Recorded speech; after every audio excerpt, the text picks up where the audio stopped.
আল্লাহর কাছে সবচাইতে পছন্দনীয় আমল কোনটা?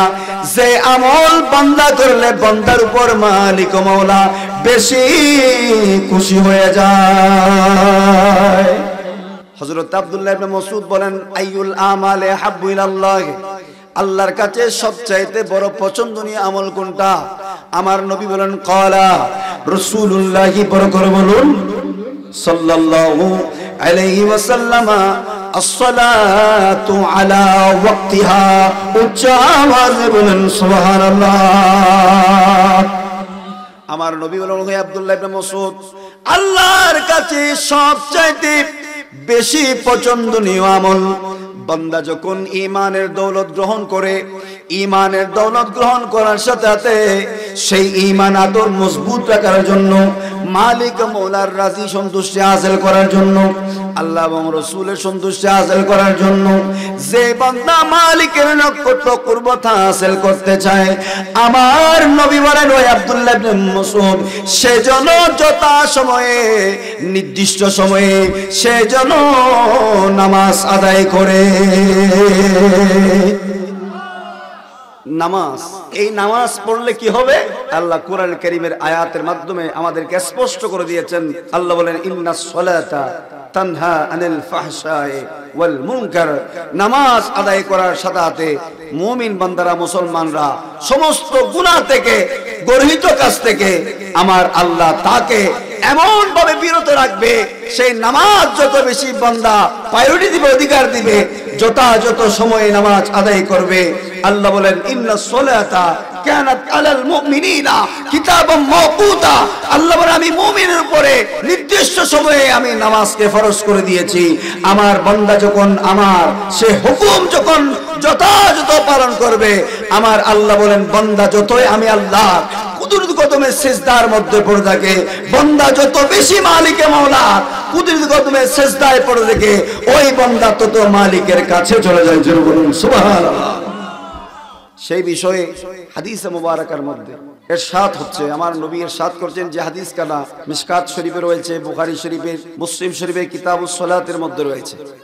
হযরতে আব্দুল্লাহ ইবনে মাসউদ রাদিয়াল্লাহু তাআলা, আমার নবীর একজন জলিল কদর সাহাবী, যিনি সাহাবায়ে কেরামের মধ্যে ফকি ছিলেন। একটু জোরে বলুন সুবহানাল্লাহ। কি ছিলেন? ফকি ছিলেন, মুফতি ছিলেন, আইনবিদ ছিলেন। ওই হযরত আব্দুল্লাহ ইবনে মাসউদ রাদিয়াল্লাহু তাআলা আনহু, উনি হাদিস riwayat করছেন, উনি আমার নবীর কাছে জানতে চাইলেন, আমার সাথে মুখে মুখে বলেন, ক্বালা ইবনে মাসউদ রাদিয়াল্লাহু তাআলা সালতুন নবিয়্যা সাল্লাল্লাহু আলাইহি ওয়াসাল্লাম আইয়ুল আমালে আহাব্বু ইলাল্লাহ। হযরত আব্দুল্লাহ ইবনে মাসউদ রাদিয়াল্লাহু তাআলা আনহু আমার নবীর কদমে এসে নবীর থেকে জানতে চাইলেন, প্রশ্ন করলেন নবীর কাছে, ফাদাকা বি উম্মি ইয়া রাসূলুল্লাহ, ইয়া রাসূলুল্লাহ, আপনার কদমে আমাদের মা বাবা জান কুরবান করে দিলাম। ইয়া রাসূলুল্লাহ, আল্লাহর কাছে সবচাইতে পছন্দনীয় আমল কোনটা? যে আমল বান্দা করলে বান্দার উপর মালিক ও মাওলা বেশি খুশি হয়ে যায়। হযরত আব্দুল্লাহ ইবনে মাসউদ বলেন, আইয়ুল আমালে হাব্বু ইলাল্লাহ, আল্লাহর কাছে সবচাইতে বড় পছন্দনীয় আমল কোনটা? আমার নবী বলেন, ক্বালা রাসূলুল্লাহ, বড় করে বলুন, সাল্লাল্লাহু আলাইহি ওয়াসাল্লাম, আসসালাতু আলা ওয়াক্তিহা। উচ্চ আওয়াজে বলেন সুবহানাল্লাহ। আমার নবী বলেন, হে আব্দুল্লাহ ইবনে মাসউদ, আল্লাহর কাছে সবচাইতে বেশি পছন্দনীয় আমল বান্দা যখন ঈমানের দৌলত গ্রহণ করে, ঈমানের দৌলত গ্রহণ করার সাথে সাথে সেই ঈমান আদর মজবুত রাখার জন্য, মালিক মওলার রাজি সন্তুষ্টি হাসিল করার জন্য, আল্লাহ এবং রাসূলের সন্তুষ্টি হাসিল করার জন্য যে বান্দা মালিকের নৈকট্য কুরবতা হাসিল করতে চায়, আমার নবী বলেন, ওই আব্দুল্লাহ ইবনে মাসউদ, সেজন্য যথা সময়ে, নির্দিষ্ট সময়ে সেজন্য নামাজ আদায় করে। আসসালাতু আলা ওয়াক্তিহা অথবা আসসালাতু লিওয়াক্তিহা, নির্দিষ্ট সময়ে বান্দা যখন নামাজ আদায় করে, আমার নবী বলেন ওহে আব্দুল্লাহ ইবনে মাসউদ, এই নামাজ নির্দিষ্ট সময়ে পড়া এটা আল্লাহর কাছে সবচাইতে বড় পছন্দনীয় আমল, যে আমল করলে আল্লাহ বান্দার উপর বেশি খুশি হয়ে যায়। একটু জোরে বলুন না সুবহানাল্লাহ। হযরত আব্দুল্লাহ ইবনে মাসউদ আবার জিজ্ঞেস করলেন, সুম্মা আইয়ুল আমালি হাব্বু ইলাল্লাহ, ইয়া রাসূলুল্লাহ, নামাজের পরে এটাই এক নাম্বার আল্লাহর কাছে পছন্দনীয় আমল, এরপরে কোন আমল সবচাইতে আল্লাহর কাছে বেশি পছন্দনীয়? আমার নবী বলেন, ক্বালা রাসূলুল্লাহ, বড় করে বলুন সাল্লাল্লাহু আলাইহি ওয়াসাল্লাম, আমার নবী বলেন বিররুল ওয়ালিদাইন, আমার নবী বলেন প্রথম নাম্বার আল্লাহর কাছে পছন্দনীয় হলো কি? নামাজ। নামাজ ছাড়া কোনো গতি নাই, কোন নামাজের মধ্যে কোনো অজুহাত চলবে যতক্ষণ না মালাকুল মউত আসবে না, অর্থাৎ সাকরাতের বিছানা। সাকরাত যেটা বলা হয়, আমি এটা সংক্ষেপে আপনাদেরকে জানান দিচ্ছি, এক একটা যেহেতু টপিকস দিয়েছেন ওটার উপর আপনাদেরকে বলার চেষ্টা করছি। সাকরাতের বিছানা পর্যন্ত এটা এই বিষয়ে কতটুকু পর্যন্ত একজন বান্দার আল্লাহকে ডাকার, আল্লাহর কাছে তওবা করার সময় কতটুকু, এটাও আমার নবী হাদিসে বর্ণনা দিয়েছেন। আমার সাথে বলেন, ক্বালা রাসূলুল্লাহ সাল্লাল্লাহু আলাইহি ওয়াসাল্লাম, ইন্নাল্লাহা লা ইয়াকবালু তাওবাতাল আবদি হাত্তা মা লাম ইউগারগার। উচ্চ আওয়াজে বলেন সুবহানাল্লাহ।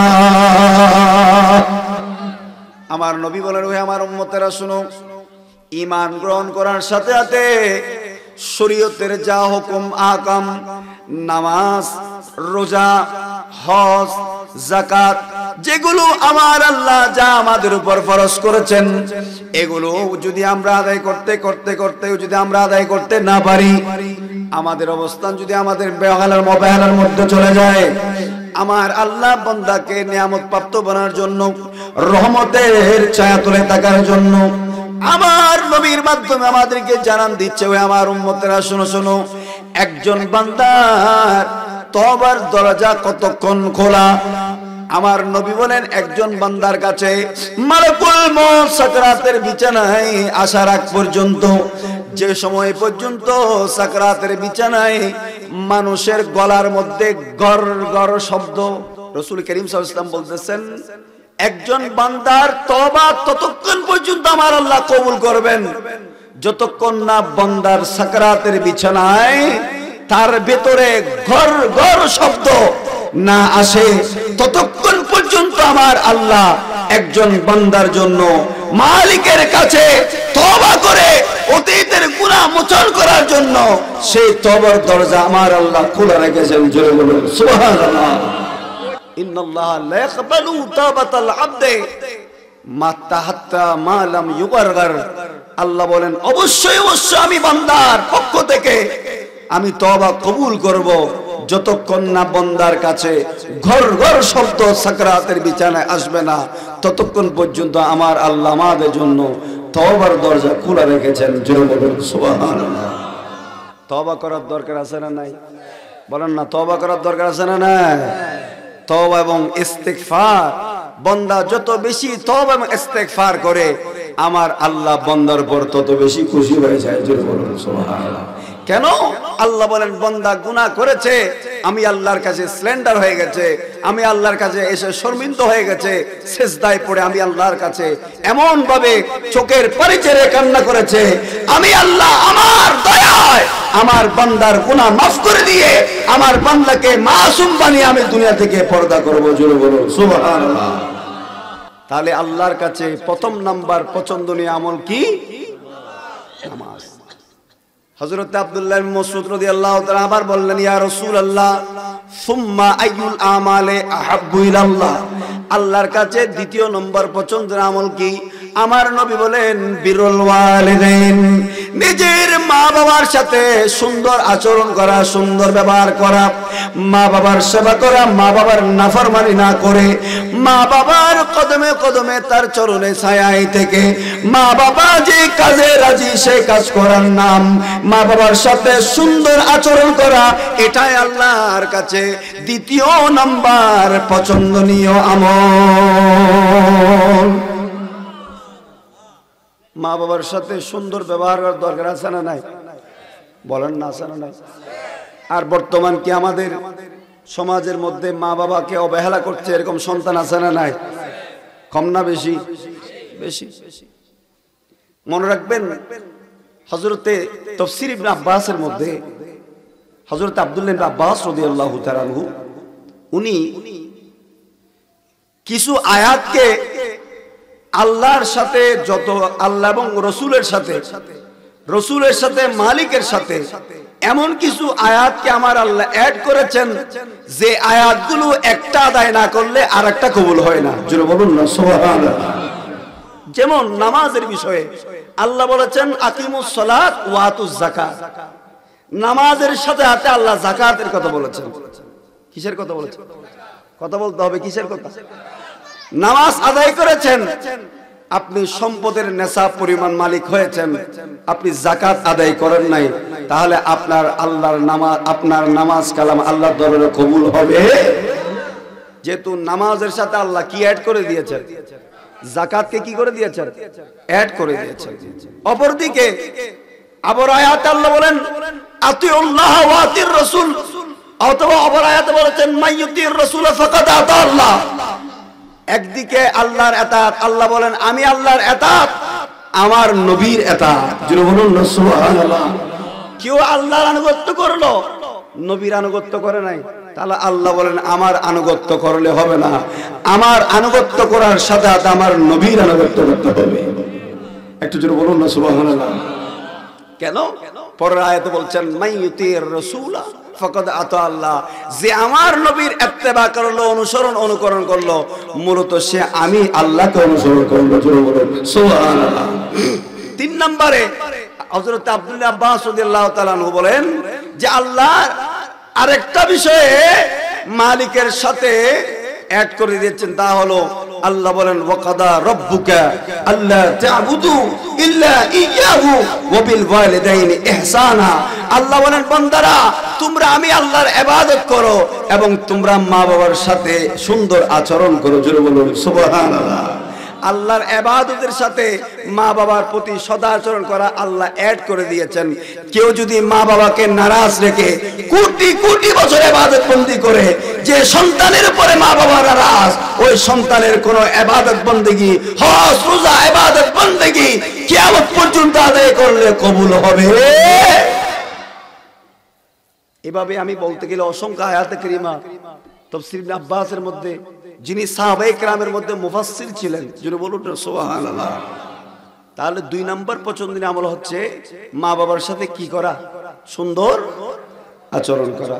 হযরত আব্দুল্লাহ ইবনে মাসউদ রাদিয়াল্লাহু তাআলা আনহু আবারও আমার নবীর কাছে প্রশ্ন করলেন সুম্মা আইয়ুল আমালি আহাব্বু ইলাল্লাহ, ইয়া রাসূলুল্লাহ, এরপর আল্লাহর কাছে সবচাইতে উত্তম আমল কি হবে, আল্লাহর কাছে পছন্দের আমল? আমার নবী বলেছেন আল জিহাদু ফি সাবিলিল্লাহ। উচ্চ আওয়াজে বলুন সুবহানাল্লাহ। আল্লাহর পথে ইসলাম রক্ষা, কোরআন মাযহাব মিল্লাতকে রক্ষা, আল্লাহর পথে সত্যের পথে জিহাদ করা, এটাই আল্লাহর কাছে 3 নম্বর পছন্দনীয় আমল। জোরে বলুন সুবহানাল্লাহ। নামাজ দরকার আছে না নাই? 2 নম্বর মা বাবার সেবার দরকার আছে না নাই? 3 নম্বর হকের পথে ইসলামের পথে জিহাদ করার দরকার আছে না নাই? নামাজের বিষয় গেল। 2 নম্বরে আল্লাহ বলছেন ইসলামের 5টি স্তম্ভের মধ্যে একটা স্তম্ভ হচ্ছে রোজা। মাহে রমজানুল মুবারক সামনে আসতেছে কিনা? বলেন আসতেছে কিনা? আমার নবী এ শাবানুল মুআজ্জম, যেটা যে মাসকে আমার নবী নিজের মাস বলে ঘোষণা দিয়েছেন। একটু জোরে বলুন না সুবহানাল্লাহ। আমার নবী হাদিসে মুবারকের মধ্যে ইরশাদ করছেন ইন্নার রজবা শাহরুল্লাহ ওয়া শাবানু শাহরি ওয়া শাহরুর রমজানু শাহরু উম্মতি। একটু জোরে বলুন না সুবহানাল্লাহ। আমার নবী বলেন রজব মাস আল্লাহর মাস, শাবান মাস আমি নবীর মাস, জোরে বলুন সুবহানাল্লাহ। ওয়া রমাদানু শাহরুল উম্মতি, এবং মাহে রমজানুল মুবারক হচ্ছে আমার গুনাহগার উম্মতের মাস, জোরে বলুন সুবহানাল্লাহ। সে মাহে রমজানুল মুবারকের রোজা ফরজ না নফল? বলেন না, ফরজ না নফল? রাখতে হবে কি হবে না? বলেন না, হবে কি হবে না? অবশ্যই রাখতে হবে। রোজা যেভাবে রাখতে হবে, আবার রাত্রিবেলায় কিয়ামুল লাইল তারাবির নামাজও আদায় করতে এখন থেকে প্রস্তুতি গ্রহণ করতে হবে। আমার আল্লাহ বলেন, ইয়া আইয়ুহাল্লাযীনা আমানু কুতিবা আলাইকুমুস সিয়াম কামা কুতিবা আলাল লাযীনা মিন ক্বাবলিকুম লাআল্লাকুম তাত্তাকুন। আল্লাহ বলেন, তোমরা ঈমানদার যারা, তোমাদের উপর আমি আল্লাহ রোজাকে ফরজ করেছি যেমনি ভাবে তোমাদের পূর্ববর্তী যারা তোমাদের থেকে বিদায় নিয়েছে তাদের উপর সে রোজা ফরজ ছিল। একটাই উদ্দেশ্য, কি রকম? রোজা রাখার মাধ্যমে আল্লাহ বলেন লাআল্লাকুম তাত্তাকুন, তোমরা যেন মুত্তাকি বনে যেতে পারো, সুবহানাল্লাহ। তোমরা যেন আমি আল্লাহর কাছে মকবুল বান্দার লিস্টিভুক্ত হয়ে যেতে পারো, তাকওয়া অর্জন করতে পারো, মুত্তাকি হয়ে যেতে পারো। আল্লাহ বলেন, এই রোজার মাধ্যমে সমস্ত গুনাহ, সমস্ত খারাপি থেকে মানুষ যখন নিষ্কুলুষ হয়ে আল্লাহর সিয়াম সাধনার মাধ্যমে যখন মাহে রমজানুল মুবারককে অতিবাহিত করে, অপরদিকে লাইলাতুল কদরকে সারা রাত ইবাদত বندگির মাধ্যমে যখন করতে পারে, আমার আল্লাহ বলেন লাইলাতুল বারাতে, লাইলাতুল নিসফে মিন শাবান, শাবানের 14 রাত যে আমাদের থেকে সবে বরাত বিদায় নিয়েছে, ওই রাত ছিল বাজেটের রাত, বাজেটের রাত। আমার আল্লাহ বলেন মাহে রমজানুল মুবারক আসার সাথে বান্দা যখন সিয়াম সাধনা করবে, আমার আল্লাহ লাইলাতুল কদরের রাতে সে সবে বরাতের যে বাজেট আমাদের জন্য একটি বছরের যে বাজেট আমার আল্লাহ করেছেন, সেই বাজেটের নিয়ামতের উপহার লাইলাতুল কদরে আমাদেরকে দান করবে, জোরে বলুন সুবহানাল্লাহ। একটু মহব্বতে বলেন না। আমাদের দেশে বাজেটের মাস আছে না নাই? মাতনা বাজান আছে না নাই? বাজেটের একটা মাস আছে না আমাদের বাংলাদেশে? এটা কোন মাস? জুন জুলাই, কি বলেন? জুন জুলাই মাসে বাজেট হয়। ওই বাজেটটা আবার সংসদ ভবনে পেশ করা হয়, স্পিকারের মাধ্যমে এই বাজেট পেশ করা হয়। কয় বছরের জন্য? কথা বলেন, কয় বছর? 1 বছরের জন্য। কয় বছরের জন্য? আল্লাহ বলেন আমি আল্লাহর কাছে একটা সংসদ ভবন আছে, সুবহানাল্লাহ বলেন না? যে সংসদ ভবনের মধ্যে বান্দাদের উপর 18,000 মখলুকাতের জন্য একটি বছরের জন্য আমি আল্লাহ রিজিকের নিয়ামতের বাজেটের রাত করি। ওই বাজেটের রাত লাইলাতুল বারাতের রাত। আমার আল্লাহ বলেন ওই বাজেট লাইলাতুল বারাতে এটাকে বাজেট করা হয়, আর মাহে রমজানুল মুবারকের কদর রাতে সেই বাজেট পেশ করা হয়।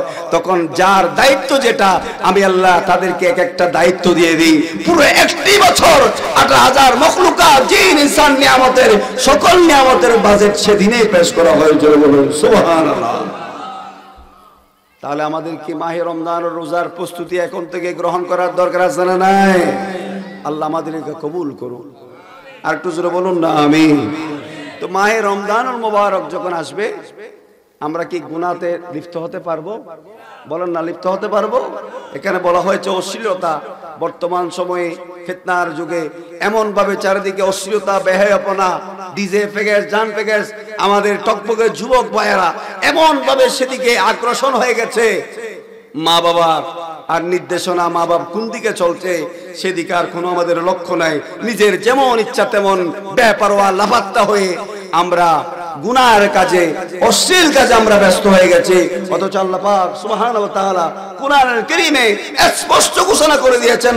আল্লাহ বলেন লা তাকরাবুজ জিনা ইন্নাহু কানা ফাহিশা। তোমরা জিনা করবে সেটা নয়, গুনাহ করবে সেটা নয়, বরং সে জিনার তোমরা কাছে যেও না, যেহেতু এটা একমাত্র এটা প্রকাশ্য একটা অশ্লীল কাজ, যে কাজ করলে বান্দার কলব থেকে ঈমান উঠে যায়, ঈমান আসমানে উঠে যায়। বান্দা যতক্ষণ গুনাহে লিপ্ত থাকে, ঈমান কলব থেকে বের হয়ে আসমানে উঠে যায়। বান্দা যখন গুনাহ থেকে বিরত হয়, তখন ঈমান এসে আবার কলবে ঢুকে। আমার নবী হাদিসে মুবারকের মধ্যে ইরশাদ করছেন, যাতে মাহে রমজানুল মুবারক আসার আগে আগে যেন আমরা তওবা করে অশ্লীলতা থেকে আমরা লাথি মেরে আমরা যেন মালিক মাওলার রেজামন্দি হাসিল করতে পারি। আল্লাহ তৌফিক দান করুন। আর একটু জোরে বলুন না আমিন। যে কাজ করলে আল্লাহ এবং রাসূল রাজি, কবরে গেলে কবর জান্নাতের নিয়ামতের গর্ত হবে, বাগান হবে। আল্লাহ সেই কাজ করার তৌফিক দান করুন। যে কাজ করলে কবরে গেলে জাহান্নামের গর্ত হয়ে যাবে, আল্লাহ এবং রাসূল নারাজ হয়ে যাবে, দুনিয়ায় থাকতে হাঁটিয়ে ওঠার সাথে সাথে কবরে জাহান্নাম দেখতে হবে, আল্লাহ সেই কাজ থেকে মুসলমানদেরকে হেফাজত করুন। আর একটু জোরে বলুন না আমিন। কেন জানেন? বুখারীর হাদিস। কোন শরীফ বলেন না? কোন শরীফ? বুখারী শরীফ কিতাবুল জানায়েজের মধ্যে হাদিস আসছে। ওখানে আবার পরিচ্ছেদ করেছেন বাবুদ দোয়া, দোয়ার অধ্যায় আসছে হাদিসে মুবারাকা।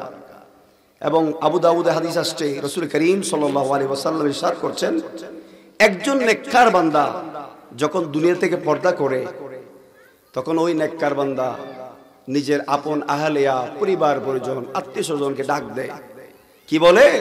আমার নবী বলেন, ওহে আমার উম্মতেরা শোনো শোনো, একজন নেককার বান্দা যখন দুনিয়া থেকে চলে যায়, উনাকে যখন গোসল দাফন করে, কাপন পরিয়ে যখন তাকে হাটিয়ার মধ্যে তোলা হয়, ওই হাটিয়ার মধ্যে যে আল্লাহর বান্দা আল্লাহর ডাকে সাড়া দিয়ে চলে যাচ্ছে, সেই বান্দার ডাক দিয়ে বলে, কিন্তু আমার নবী বলেন ইনসান এবং জিন ছাড়া, মানব ছাড়া ওই বান্দাদের আওয়াজ সমস্ত পশু পাখিরা শুনতে পায়।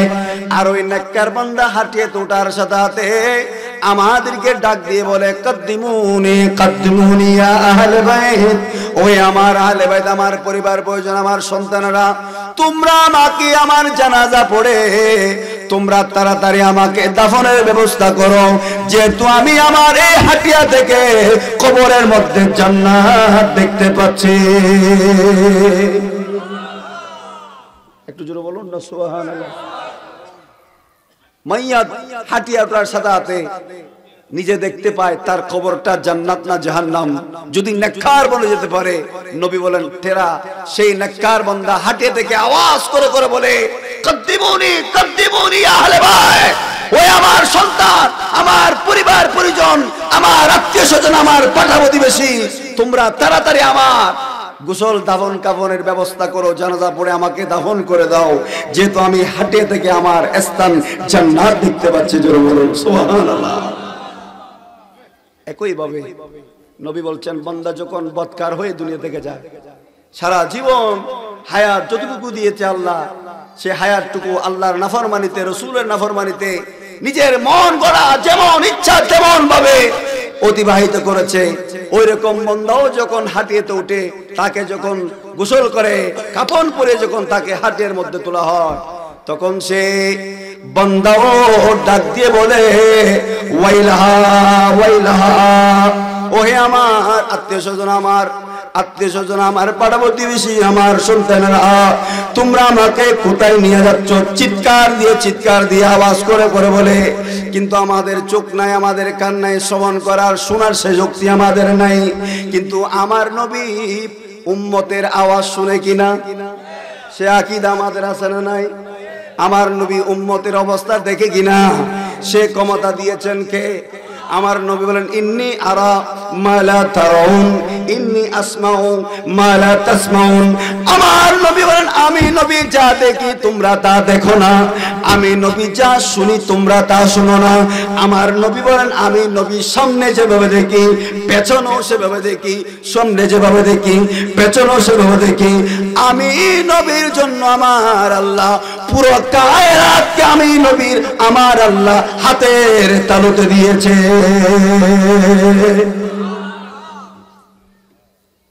যেহেতু আমার নবী কাসেমে নিয়ামত, আমার নবী কাসেমে নিয়ামত, আল্লাহর পক্ষ থেকে দেওয়া নিয়ামতের ধনভাণ্ডার আল্লাহ আমার নবীকে দান করেছেন। কারণ করে হন সুবহানাল্লাহ। আপনারা বিরক্ত হচ্ছেন? মনে বিরক্ত হচ্ছেন? নতুন মানুষ আমরা আসছি, এই আলোচনাগুলো বাবারা গভীরভাবে শুনেন, যাতে আমাদের কলবে ধারণ হয়ে আমরা যেন আজকের এই মাহফিলে আশটি গুনাহগার হয়ে নবী মুস্তাফার এই আল্লাহর জিকিরের জান্নাতি পরিবেশের মাহফিলে আল্লাহ যেন আমরা এখান থেকে যাওয়ার সময় মাসুম নেককার বলে যেতে পারে। আল্লাহ তৌফিক দান করুন। আর একটু জোরে বলুন না আমিন। শায়ের বলছেন, खालिके कुल है, मालिके आपको कुल बना दिया,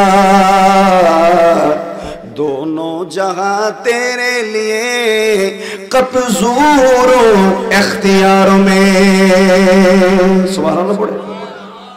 আমার শায়ের বলেন আমার আল্লাহ হচ্ছেন মালিক, আল্লাহর কি মালিক, কিন্তু শায়ের বলছেন মালিকে আপকো কুল বানা দিয়া। নবী বলেন ইন্নামানা কাসিমুন ওয়াল্লাহু ইউতি, আল্লাহ হলেন দাতা, আমি নবী বন্টনকারী। জোরে বলুন সুবহানাল্লাহ। আল্লাহ আমি নবীকে দিতে থাকে আর আমি উম্মতের মাঝে বন্টন করতেই থাকি। একটু জোরে বলুন না সুবহানাল্লাহ। কেন? দুনো জাহাं तेरे लिए कब्ज़ूर इख्तियार में। আল্লাহ বলেন, আমার নবী বলেন আল্লাহর সমস্ত নিয়ামতের খাজিনাকে আমার আল্লাহ আমি নবীকে দান করেছে। জোরে বলুন সুবহানাল্লাহ। তাহলে আল্লাহর নাফরমানমূলক কাজ থেকে বিরত থাকার দরকার আছে না নাই? কত বলেন আছে না নাই? আল্লাহ আমাদেরকে কবুল করুন। একটু জোরে বলুন না। আপনাদের নূরানি নূরানি চেহারা দেখে আল্লাহ আমার গুনাহগুলো মাফ করুক, আমিন বলেন। নবীর মজলিসে যারা বসে যায়, এই মজলিস এটা সাধারণ প্যান্ডেল না, নবীর হাদিস অনুযায়ী এটা একটা জান্নাতের অংশ। সুবহানাল্লাহ বলেন। কিসের অংশ? আমার হাদিস নয়, নবীর হাদিস। আনাস ইবনে মালিক রাদিয়াল্লাহু তাআলা হাদিস রওয়ায়াত করেছেন, নবী বলছেন ইযা মারারতুম বিরিয়াজিল জান্নাহ ফারতাউ, ক্বালু ওয়া মা হিয়া রিয়াজুল জান্নাহ, ক্বালা মাজালিসুজ যিকর। একটু জোরে বলুন সুবহানাল্লাহ। নবী বলেন, ওহে আমার উম্মতেরা, তোমরা যখন কোন জান্নাতের পাশ দিয়ে অতিক্রম করবে, নবী বলেন ফারতাউ, তোমরা সেই জান্নাত থেকে নিয়ামত হাসিল করো। জোরে বলুন সুবহানাল্লাহ। সাহাবায়ে কেরাম নবীর সামনে গিয়ে বলেন, ইয়া রাসূলুল্লাহ ফাদাকা বিউম, ইয়া রাসূলুল্লাহ, ইয়া রাসূলুল্লাহ আপনার কদমে আমাদের জান কুরবান। আল্লাহ তো 8টি জান্নাত বানিয়েছেন, সেই জান্নাতের চাবি আপনি নবীকে দিয়েছেন, কিন্তু দুনিয়ার জমিনে এমন কোন জান্নাতের নমুনা আপনি আমাদেরকে বলতেছেন যে জান্নাতের পাশ দিয়ে গেলেও জান্নাতের খুশবু পাওয়া যায়? জোরে বলুন সুবহানাল্লাহ। আমার নবী বলেন, হে আমার সাহাবায়ে কেরাম শুনো, যে স্থানে, যে এলাকায়, যে মজলিসে আল্লাহ এবং রাসূলের ইয়াদগারি হয়, আল্লাহ এবং রাসূলের তাজকিরা হয়, কোরআন হাদিসের বয়ান হয়, মজলিস যেখানে হোক না কেন, মাঠে হোক, ঘরে হোক, মসজিদে হোক, যে স্থানে হোক না কেন, আমার নবী বলেন মাজালিসুজ যিকর, যেখানে আল্লাহ এবং রাসূলের জিকিরের বাগান তৈরি করে বলে, আমার নবী বলেন, হে আমার সাহাবায়ে কেরাম, এটার সাধারণ স্থান নয়, এটা আল্লাহর জান্নাতের একটা নমুনের স্থান হয়ে যায়, জান্নাতের বাগান হয়ে যায়। ওই জান্নাতের মধ্যে যারা স্থান দিবে, অবস্থান করবে, জান্নাতের নিয়ামতের হকদার তারা হয়ে যাবে। জোরে বলুন সুবহানাল্লাহ। একটু ইমানি আওয়াজে বলেন না। সাহাবায়ে কেরাম তো এরা তো বড়ই চালাক, এরা আমার নবী থেকে কেমন ভাবে নিয়ামত গ্রহণ করবে সেদিকে লক্ষ্য রাখতেন। আবার প্রশ্ন করেন, ইয়া রাসূলুল্লাহ জান্নাতে তো অনেক আল্লাহর নিয়ামত আছে, ফল ফলাদ আছে, নিয়ামত আছে, কিন্তু আপনি যে জান্নাতের কথা বলতেছেন ওই জান্নাতের ফলগুলো একটু কি আমরা বলতে চাই, আপনার থেকে জানতে চাই। আমার নবী বলেন, ওই মজলিসে বসে, মাহফিলে বসে, ইয়াদগারিতে বসে, আল্লাহ এবং রাসূলের স্মরণে বসে, যখন আমার আল্লাহর বান্দাদের জবানে যখন সুবহানাল্লাহ শব্দ বের হবে, আলহামদুলিল্লাহ শব্দ বের হবে, আল্লাহু আকবার শব্দ বের হবে, আমার নবী বলেন সুবহানাল্লাহ, আলহামদুলিল্লাহ, আল্লাহু আকবার হলো ওই জান্নাতের বাগানের ফল। জোরে বলুন সুবহানাল্লাহ। একটু মহব্বতে বলেন না। তাহলে সেই নিয়ামত আমাদের দরকার আছে না নাই? আল্লাহ আমাদেরকে কবুল করুক। আর একটু জোরে বলুন না, আর একটু মহব্বতে বলেন। তাহলে আমরা গুনাহ থেকে, যে কাজের মধ্যে আল্লাহ এবং রাসূল নারাজ, আল্লাহ আমাদের সে কাজ থেকে হেফাজত করুক। আর একটু জোরে বলুন না। আর একটা হচ্ছে ইমানদার মুসলমান এক অপরের আমরা আন্তরিকতা। শাহে রমজান মোবারক আসতেছে, রমজানের এক নাম হচ্ছে শাহরুল মুআসা, সহানুভূতির মাস, এক অপরের আন্তরিকতার মাস, মহব্বতের মাস। যেহেতু আল্লাহ বলেছেন ইন্নামাল মুমিনুনা ইখওয়া, মুমিন এক অপরের ভাই, এক অপরের ঈমানি ভাই। জোরে বলুন সুবহানাল্লাহ। মুমিন এক অপরের কি ভাই? ঈমানি ভাই। নবী হাদিসে বলেছেন আল মুসলিমু আকুল মুসলিম। অপরদিকে হাদিসে বলেছেন মান সালিমাল মুসলিমুনা মিন লিসানিহি ওয়া ইয়াদিহি। মুসলমান বলা হয় তাকে যে মুসলমানের জবান এবং হাত থেকে অপর মুসলমান নিরাপদ থাকে। অর্থাৎ একজন মুসলমান এক অপরের সাথে আন্তরিকতা, ইত্তেফাকে, মহব্বত থাকবে, যাতে এক অপরের সাথে দেখার সাথে হাতে সালাম বিনিময় করবে। নবী বলেন আফসুস সালাম বাইনাকুম, তোমরা তোমাদের এক অপরের মুমিন ভাইদের মাঝে সালামের প্রচলন করো। এই সালাম হচ্ছে ইসলামের অলংকার, ভূষণ। জোরে বলুন সুবহানাল্লাহ। সালাম দেওয়ার সাথে সাথে আমাদের হিংসা বিদ্বেষ দূর করে দিবে কে? বলেন না কে? আল্লাহ। এখন তো আমরা সালাম কেউ রাজনীতি নিয়ে গেছি, সালাম এরকম কাইফিয়ত বের হয়ে গেছে। আমরা হিসাব বুঝে সালাম দিই, বড় মানুষ হলে তাকে সালাম বেশ করে দিই, এমপি মন্ত্রী আসলে তাকে বেশি করে দিই। অথচ এই নবী পাক সাল্লাল্লাহু আলাইহি ওয়াসাল্লাম যিনি আমাদেরকে এত নিয়ামতের হকদার বানিয়েছেন, আমার নবীর আগে কেউ নবীকে সালাম দিতে পারে নাই। একটু জোরে বলুন না সুবহানাল্লাহ। হযরতে সাইয়েদনা সিদ্দিক আকবর রাদিয়াল্লাহু তাআলা আনহু আফদালুন নাস বাদাল আম্বিয়া, সমস্ত নবীদের পরে মানুষের মাঝে তিনি সর্বপ্রথম এক নাম্বার যার স্থান। হযরতে সাইয়েদনা সিদ্দিক আকবর রাদিয়াল্লাহু তাআলা বলে, প্রতিদিন নবী হুজরে মুবারক থেকে বের হয়ে আমরা সমস্ত খোলাফায়ে রাশিদিন, সমস্ত সাহাবায়ে কেরামদেরকে আগে সালাম দিয়ে ফেলে। আজকে আমি সিদ্দিক আকবর নবীর সাথে একটু ভালো কাজের পূজিতা করব। উচ্চ আওয়াজে বলেন সুবহানাল্লাহ। সিদ্দিক আকবর বলে, প্রতিদিন নবী আমি সিদ্দিক আকবরকে নয় বরং সমস্ত সাহাবায়ে কেরামদের আগে আগে সালাম দিয়ে ফেলে। সিদ্দিক আকবর বলে, আজকে আমি একটু মসজিদ নবীর হুজরে পাকের এক কোণায় আমি দাঁড়িয়ে থাকবো। আমার নবী যেই মুহূর্তে হুজরে পাক থেকে বের হবে, আমি সিদ্দিক আকবর আমি নবী আমার নবীকে আগে সালাম দিয়ে ফেলবো।